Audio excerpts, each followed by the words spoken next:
Hello guys, ayan, dito naman maghihintay kami ng mas. Kasama ko si Rico Baby, ayan, iniikot ko na lang. Kasi ang buong akala ko picture, yung pala na video, kaya ayan, ikot-ikot ko, ayan, ang pinaka-church. Ang bangko niya ay puro troso, ayan.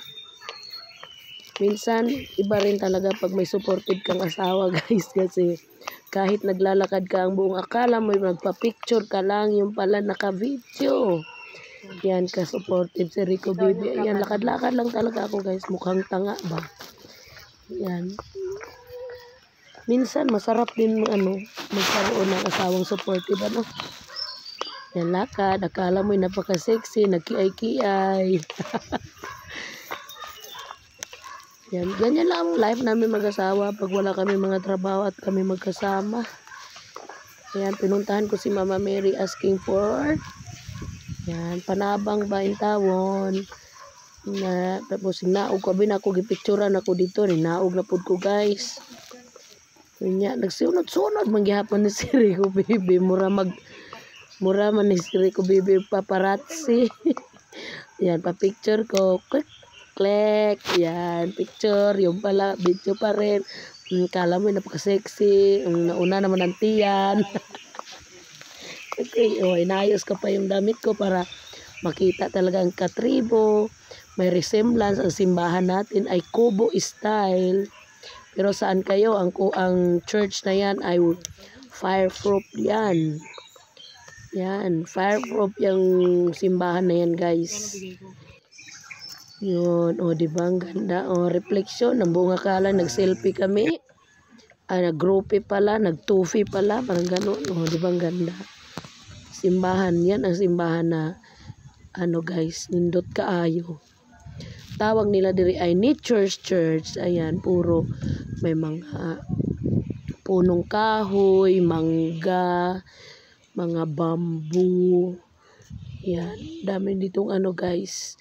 Yan si Father, pagkatapos niyang magpakumpisal, ayan may kausap siya guys, lay minister.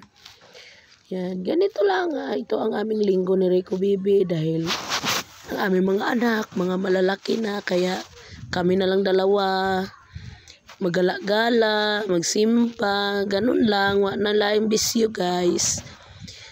Tignan nyo ang ating simbahan, ang ganda.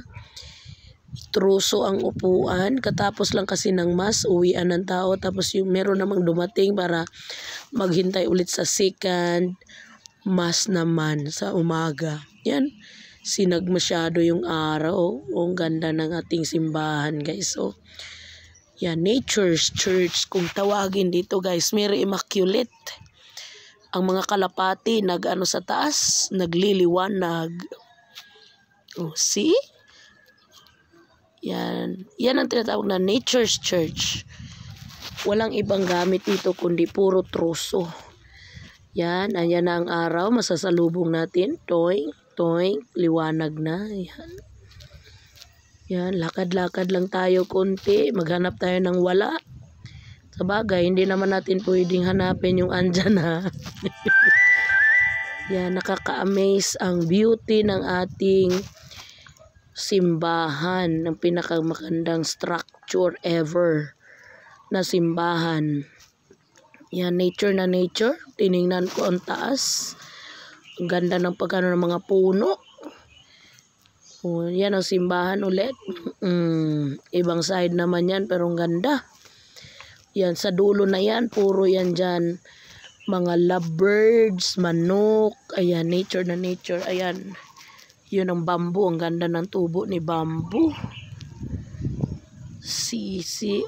Diba? Kahit ang ganda ng ating simbahan. Ito ang pinakatinatagong structure ng Nature's Church. Ang ganda.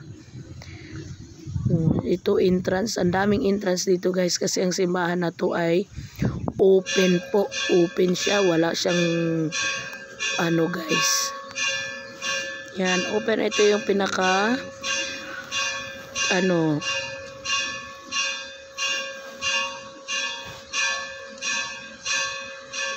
yan yung pinaka-harapan.